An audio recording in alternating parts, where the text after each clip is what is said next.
Yeah, 2010, it's your boy Drastic, linked up with B+, Hooking Them Lips Part 2. We done told y'all to bring your A game. Yeah. You know as soon as I hit the water, it's about to go down. Get to the spot, it was time to creep, so I dropped that trolling motor down. We still be hooking them lips, hooking them lips. We still hooking them lips, hooking them lips. You know as soon as I hit the water, it's about to go down. Get to the spot, it was time to creep, so I dropped that trolling motor down. We still be hooking them lips, hooking them lips. Welcome to Rhoades Outdoors Online. I am Nathan Ranello, and this is Pro Talk. This week we're getting into the minds of the fishermen. What happens when they have a bad day? Do they get spun out? We all know what that's like. You go out there, you think that you know what you're doing, and you get your ass handed to you. Do these guys on the Elite Series level, when that happens to them, do they get bummed out? Do they get spun out? Do they question whether or not they should even be there? Interesting to hear what these guys had to say. Well, it does, you know, and I mean, I missed the Classic like 5 or 6 times in a row, and it really was getting to me, you know, and then I set that record at Falcon, you know. To me, you know, I fished 15 Classics, I've won one, you know, so if I don't make it, I don't make it. You know, it's not that big a deal to me. Naturally, I'd like to make it every year, but, you know, as long as I can keep winning one every so often, I'm fine with it. Pray. You know, I went through some tough years, but I think as my first 2 years, I look back, I had a decent start and was really excited about it. And then I had a rough couple of years there. And I think it was, you know, always made a top 12 throughout the year, always, but something was always there to say, keep going, you know, you're going to do this, you can do this. You know, and whether it was, you know, winning an Open down in Florida or getting another top 12, you know, you have to find inside yourself what it takes for you to do well and not worry about anybody else. What is it that you need to do to be successful? Well, bad years are bad. I mean, it's like when everything's going right, you can't do nothing wrong. And when things are not going right, you can't do anything right. You know, this year I had a 92nd at Bull Shoals. Other than that, I've had a good year. But that one tournament set me back. I'm in 10th in the points right now. I wish you could throw one out, but you can't. But you just gotta, you know, surround yourself with good people, and they'll pick you back up and get you motivated and going in the right direction again. Well, mentally, you just got to focus on each day. I don't break it down as a tournament. I break it down as day by day. And you can't take a bad day and have a negative outlook on it. I mean, because most of the time, if you have a bad tournament, most of the time it's one day. You'll have one subpar day, and it'll put you in the bottom half of the field. And you just kind of got to block it out. Everything, almost like the old rubber ball effect, nothing sticks, it just bounces. And the only thing that saves a bad tournament is the next one is a good one.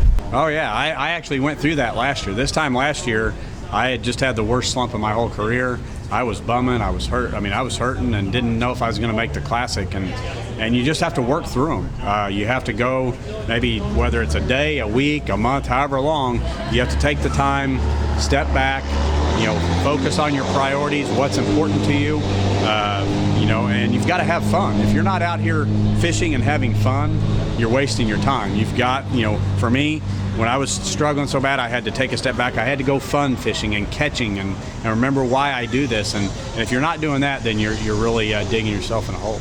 How do you do that? That's one of the toughest things. I had 2 years ago, I had the worst year I ever had. I roomed with Skeet. He had the best year anybody's ever had, and I had the worst year I've ever had by far.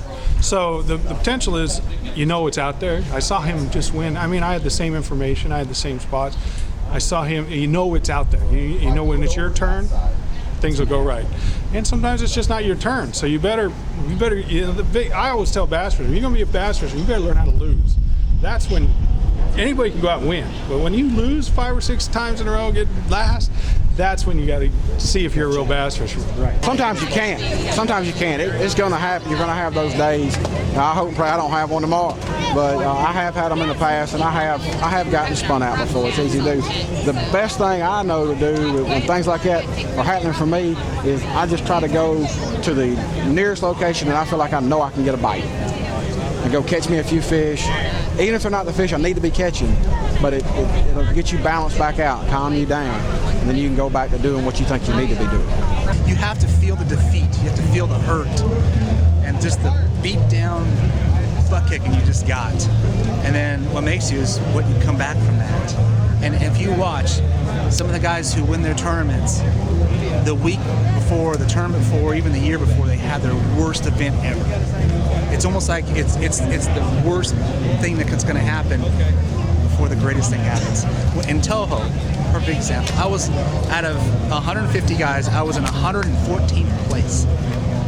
Okay, I had nothing to lose. I mean, it was just, beginning to question, what the heck am I doing, And all of a sudden, this gets thrown at me, and then Toledo after that, and then I had, I would have won Angler of the Year easily if I'd have just placed 50th place in one of my other bombs, and I had 4 bombs that year, So it's just crazy because it's all over the map.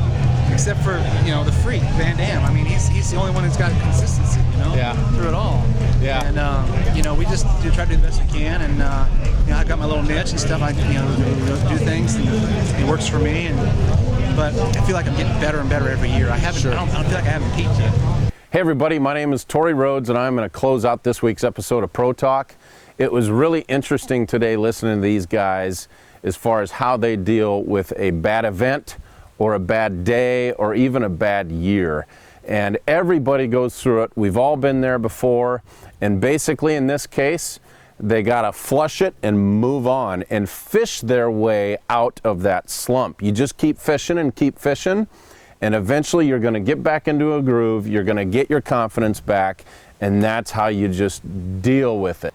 Next week on Pro Talk, we're going to talk about finding fish and how some of these established guys would recommend younger pros coming into the sport. How do you go about finding fish in practice?